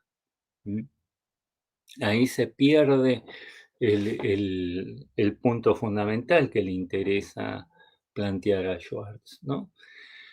Y bueno, Schwartz, digamos, el proyecto de Schwartz en ese sentido, entiendo, sigue siendo válido. El problema es la pregunta que se va a plantear. El punto es que él no va a tener las herramientas conceptuales para desarrollar. Y esto se va a ver más se va a hacer más, poner más de manifiesto en el momento en que él se va a plantear otra pregunta, ¿no? De hecho, esto en una entrevista en una revista Movimiento, le plantean, pero con su idea fuera, con su postulado de las ideas fuera de lugar, ¿no estaría dando pábulo justamente a aquello que él quería combatir, que es la perspectiva nacionalista de los años 60, 70, que aseguraban que las ideas marxistas en América Latina estaban fuera de lugar? Y entonces ahí él lo que plantea, bueno, sí, es cierto que originalmente todas las ideas están fuera de lugar porque son todas surgidas en otro contexto, extraño al nuestro, pero ciertas ideas se pueden llegar a adecuar a nuestra realidad propia, con lo que termina banalizando su propio planteo, porque ahí ya no se diferencia justamente los planteos de los nacionalistas, digamos, tampoco los nacionalistas dicen, ah, salvo, no sé, alguna jingoísta, que no tengamos que usar las ideas europeas y adecuarlas a nuestra realidad. De hecho, ya no difiere demasiado del planteo antropofágico de Owain y Andrade, ¿no? Esto de comercial europeo para asimilarlo al, al, al propio organismo nacional, ¿no? Al propio metabolismo. En realidad lo que y en última instancia termina nuevamente recayendo en el tópico. Obviamente que para él esas ideas que no serían no se podrían adecuar o asimilar a la realidad local van a ser las de los otros. En el caso, en ese momento, su contendiente eran las ideas desarrollistas, ¿no? Bueno, digamos, ¿cuál es el problema de fondo, no? Ahí hay una discordancia conceptual, ¿no? Y acá la apelación a algunas herramientas de la historia intelectual puede ayudar a entender esto, sobre todo la de, bueno, la escuela de Cambridge, ¿no? Que plantea la incorporación de la dimensión pragmática del lenguaje, cuando dicen, bueno, acá retoman el texto de Austin que dice cómo hacer cosas con palabras, ¿no? La dimensión performativa del lenguaje lo que plantea esto de que cuando nosotros decimos algo, no solo decimos algo, sino que estamos haciendo algo al decirlo.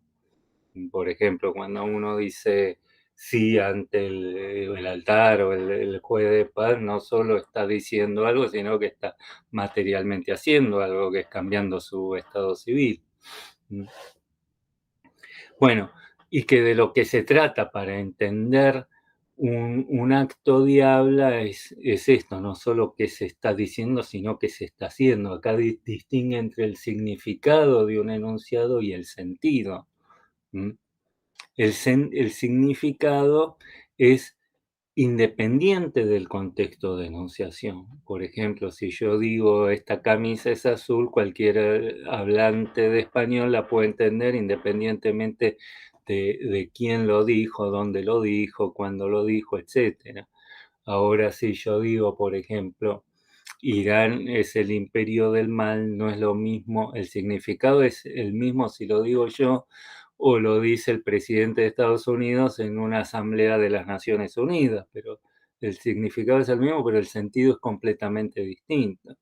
Para entender el sentido de un enunciado es necesario analizar cuál es el contexto comunicativo preciso en el cual ese se produjo, quién habla, etc.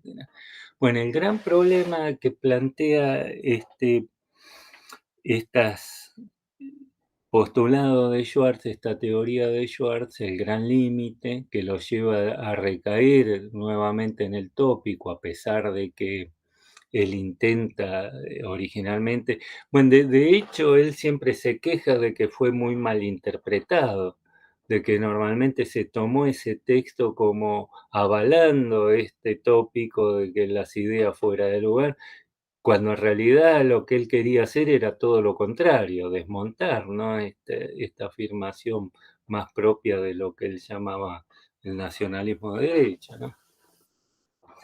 Pero es cierto que esa confusión es en última instancia reveladora de que a pesar de que él intenta romper con el tópico, nunca termina de hacerlo. Y esto, como les decía, tiene que ver en raíces, un origen, en última instancia revela problemas teóricos más profundos, que tiene que ver que él confunde dos instancias lingüísticas. Él toma la dimensión semántica, digamos, el hecho de estar fuera de lugar, confunde con el hecho de ser representaciones inadecuadas de la realidad, cuando en realidad las ideas, digamos, a nivel semántico nunca están fuera de lugar. Lo que está, el hecho de estar fuera de lugar refiere a la dimensión pragmática, no qué es lo que se dice, sino quién lo dijo, dónde lo dijo, cuándo lo dijo, etcétera. Por eso es imposible encontrar, si nos quedamos en el contenido, los contenidos referenciales de las ideas, nunca vamos a encontrar nada específico a América Latina, que es efectivamente, nunca vamos a encontrar una idea que sea original latinoamericana y que no la podamos encontrar en cualquier otro lugar, porque no es en el plano semántico no guarda las huellas de las transformaciones significativas como resultado de los traslados contextuales. Para poder encontrar qué es lo que especifica un tipo de discurso particular, es necesario entonces incorporar al análisis esta dimensión pragmática. Bueno, esto sería entonces una forma, digamos, como que la idea es que esta nueva historia intelectual nos ofrece algunas herramientas para poder llevar a cabo el propio proyecto de Schwartz que él no logra llevar a cabo y que lo llevan a terminar recayendo justamente en aquello que él buscaba combatir. Ahora hay un problema fundamental, ¿no? Atrás de esto, que es lo que marca el límite último a la teoría de Schwartz, ¿no? Que es que en realidad nunca se confrontan ideas versus realidades, que siempre lo que se confrontan son distintas ideas entre sí, ideas de esa realidad. Para tomar un ejemplo, ¿no? El caso paradigmático que toma Schwartz es la de la Constitución de 1824 de Brasil, que incluye en el prólogo la Declaración de Derechos, tomada de Francia, ¿no? Que dice que todos los hombres nacidos en suelo brasileño son libres. Algo que muestra claramente el ejemplo, ¿no? De un ejemplo de una idea fuera de lugar, que se diga que todos los hombres nacidos en Brasil son libres en un país donde una tercera parte de la población era esclava. Pero en realidad eso no necesariamente estaba fuera de lugar, esa idea. Porque lo que decía la Declaración de Derechos esa es que todos los hombres nacidos en Brasil eran libres. Pero desde la perspectiva del discurso esclavista, los esclavos no eran hombres. Aristóteles los definía como instrumentos parlantes, ¿no? Que para nosotros eso esté fuera de lugar tiene que ver con que nosotros creemos que todos son hombres, pero eso no viene al caso lo que nosotros pensamos. Ahora, en un sentido, Roberto Schwartz tiene razón en esto. ¿Por qué? Porque efectivamente esa declaración en 1824 estaba efectivamente fuera de lugar, pero no porque nosotros pensemos que estaba fuera de lugar, sino porque efectivamente ya para comienzos del siglo XIX, para muchos brasileños, efectivamente los esclavos eran hombres. Y a medida que avanza el siglo, eso va a ser cada vez más marcado. Y es lo que va a llevar finalmente a la abolición de la esclavitud. Pero, digamos,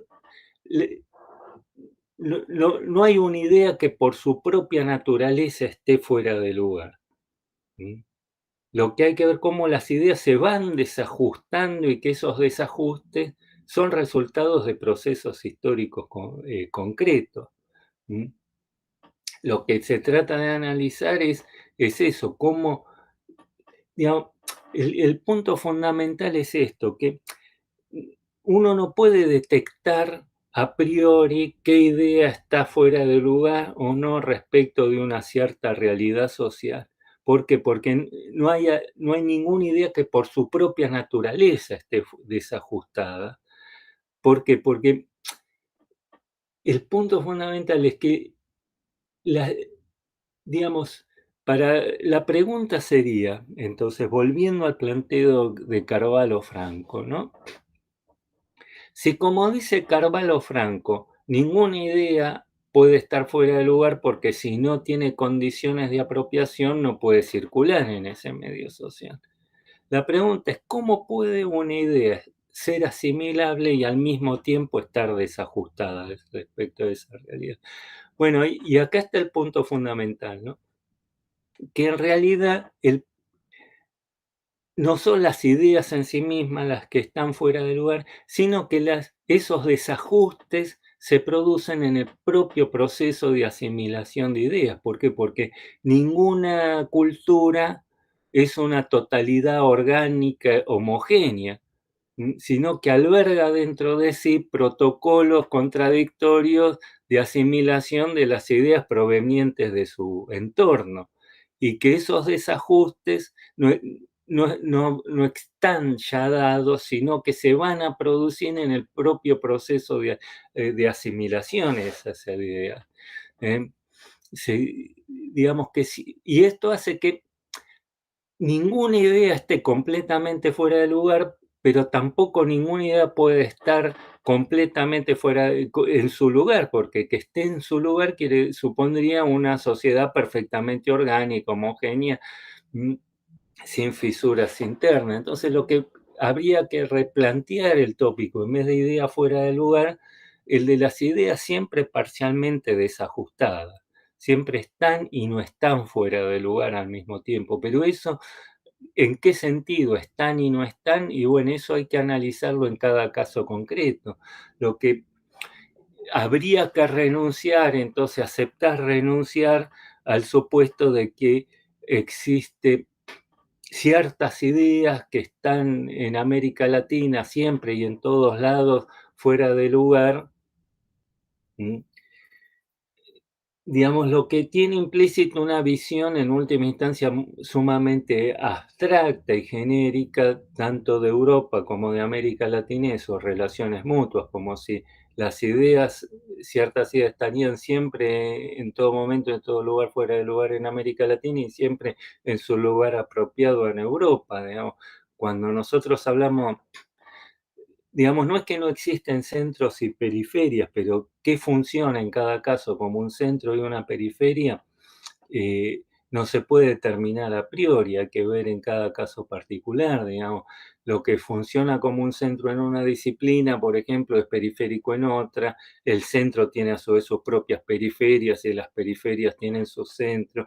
Digamos que es una dinámica cultural bastante más compleja y que esto no se puede analizar en los marcos propios de la historia de ideas tradicional, que está enfocada exclusivamente en el contenido de referenciales de los discursos, si representan o no bien la realidad y omiten justamente esta dimensión pragmática de qué funciones cumplen las ideas, los conceptos en cada contexto y en cada situación comunicativa específica, ¿no? Bueno, eso sería todo. Muy bien, muchísimas, pero muchísimas gracias, Elías, y en realidad muchísimas y muchísimas gracias de vuelta a Fernando y a Miranda por esta mañana.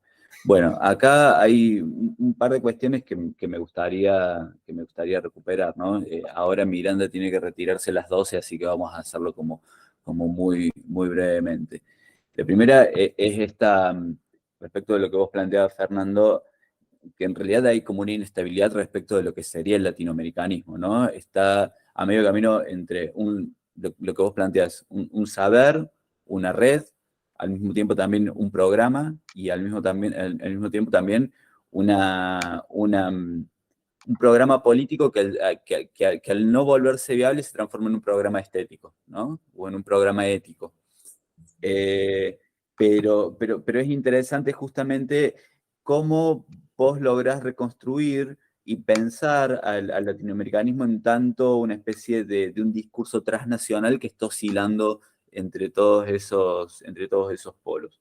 En otro lado, me parece que la precaución que nos pone Miranda al comienzo de su exposición es clave y es clara, ¿no? Ella dice, lo transnacional no funciona como un argumento que justifica todo, sino que por el contrario hay que pensar a lo transnacional como una irrupción desde adentro. Y hay que pensar, ella pareciera decirnos que hay que pensar de alguna manera suena muy un lugar común, ¿no? Pero podríamos decir, hay que pensar lo transnacional desde lo local. ¿Sí? O hay que pensar en lo transnacional, digo, enunciado de esa manera suena un lugar común, digo, pero es pensar en lo transnacional a partir de los nodos de esa transnacionalidad, es decir, desde el punto más focal a partir del cual uno puede asir esa entidad que si no es una entelequia que es inagarrable por ningún lado. Entonces, ella propone, bueno, la institucionalización, propone los mecanismos a partir de los cuales estas redes transnacionales existen y funcionan, ¿no? Entonces, encuentra esa materialidad de lo transnacional, esa materialidad de las ideas, como ella viene diciendo, ¿no? Y finalmente, el debate o la reconstrucción que hace Elías del tópico de las ideas fuera de lugar, ¿no? Localizándolo muy bien frente cómo en realidad este tópico surge para discutir un conjunto de cuestiones que en la inmediata posguerra aparecen y que se materializan en la filosofía de la liberación, ¿no? Esta especie de esencialismo latinoamericano, o pensar que se puede volver a una esencia latinoamericana más allá de todo el proceso de occidentalización que comenzó hace 5 siglos y demás. Y cómo el argumento de las ideas fuera de lugar va mostrando un conjunto de fisuras que él reconstruye muy bien, y a partir de ahí él vuelve a esto que en el año 2007 él lo mapeaba en el final de El tiempo de la política, ¿no? Cuando decía, bueno, en realidad las ideas no tienen historia, no tenemos que pensar en hacer una historia de las ideas porque justamente ese es el primer problema. Lo que tienen ideas son los lenguajes, ¿sí? Y el modo en el cual nosotros articulamos esas ideas pragmáticamente para poder decir cosas, ¿no? Yo creo que de alguna manera esa insatisfacción respecto de las historias de las ideas más convencionales que estuvieron atravesando el siglo XX es lo que a Elías en algún momento le permite hacer ese corrimiento, ¿no? Y tratar de pensar que antes que una historia de las ideas políticas, lo que necesitamos es una historia de los lenguajes políticos, ¿no? Y cómo de esa manera superamos la encerrona de tratar de pensar cuán fuera de lugar o cuán en su lugar están, ¿sí? Un conjunto de ideas políticas en nuestro continente a lo largo del siglo XIX. Acá lo que veo yo, tengo acá dos preguntas, dos intervenciones que me parecen muy, muy interesantes. La primera es un comentario en el canal de YouTube que dice: interesante hasta aquí poner sobre la mesa la noción de trayectoria, las capacidades de agenciamiento, redes y transnacionalización. Y después, entre las preguntas que hay una pregunta de Julieta Almada, que dice: ¿qué papel le cabe el proceso de traducción a la noción de idea fuera de lugar y a su apropiación social a través del tiempo? Estimo que esa pregunta es para vos, Elías.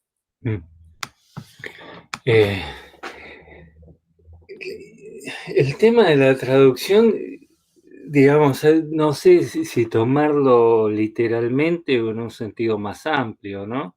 Si se refiere a la traducción en cuanto a los lenguajes específicos, las lenguas, o la traducción a nivel conceptual, cómo se traducen las ideas o se las resignifican, ¿no? Y obviamente, digamos, si lo tomamos en el sentido más amplio, me imagino que se apunta más a eso, ¿no? Digamos, digamos, los mecanismos de resignificación de las ideas son algo que se da, en primer lugar, con independencia de la voluntad subjetiva, ¿no? Una idea digamos, aún las mismas ideas pronunciadas en un momento y en un lugar distintos van a tener significados muy distintos, independientemente de que el sujeto sea consciente o no de cómo cambiaron esas ideas. ¿Mm? Y esto está relacionado con lo que venía diciendo antes, ¿no? Que los cambios no refieren a las ideas, sino a las condiciones de enunciación de las ideas, de donde toman su sentido las ideas. No es, por ejemplo, digamos, el problema es que las ideas, si nos fijamos exclusivamente en los contenidos referenciales de los discursos, como decía antes, esto no guardan huellas de los cambios producidos por las transformaciones contextuales. Por ejemplo,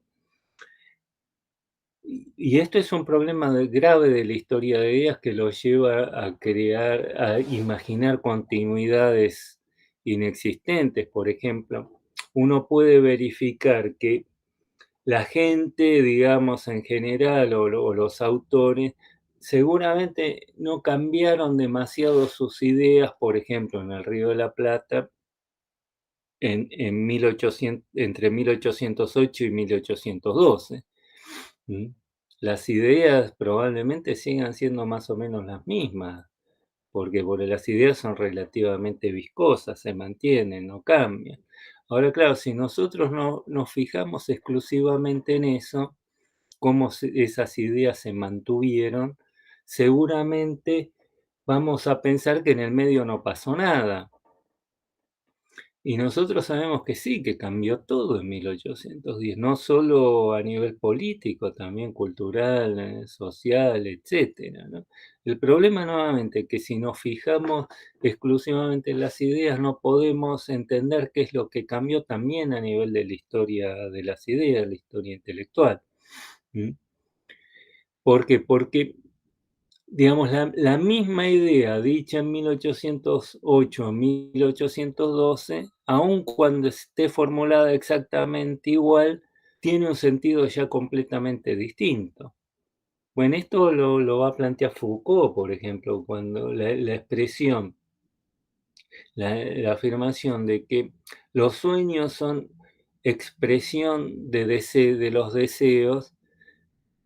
Aun cuando la frase sea la misma, tiene un sentido muy distinto si la pronuncia Platón o la pronuncia Freud. ¿Mm?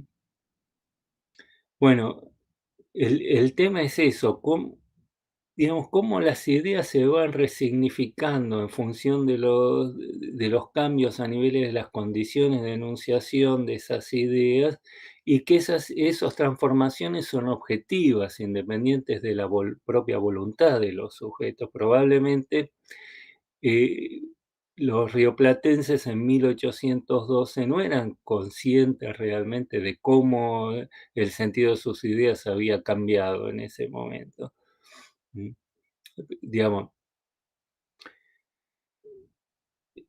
bueno, diría así para no seguir, no quiero ampliarme más y hacer demasiado larga la respuesta, pero básicamente no sé si es eso exactamente a lo que se refería la pregunta, pero bueno, la entiendo en ese sentido, ¿no? Excelente, Elías. Bueno, ya siendo las 12, ya Miranda se tuvo que retirar. Deja saludos a todos. Y me parece que es un momento prudente también para dar por cerrado este panel, que ha sido realmente muy inteligente. en sus expositores. Así que les decimos a todos muy buenos días y les agradecemos a Miranda, que se ha tenido que retirar, a Fernando y a Elías por sus tan inteligentes exposiciones esta mañana. Muchísimas gracias.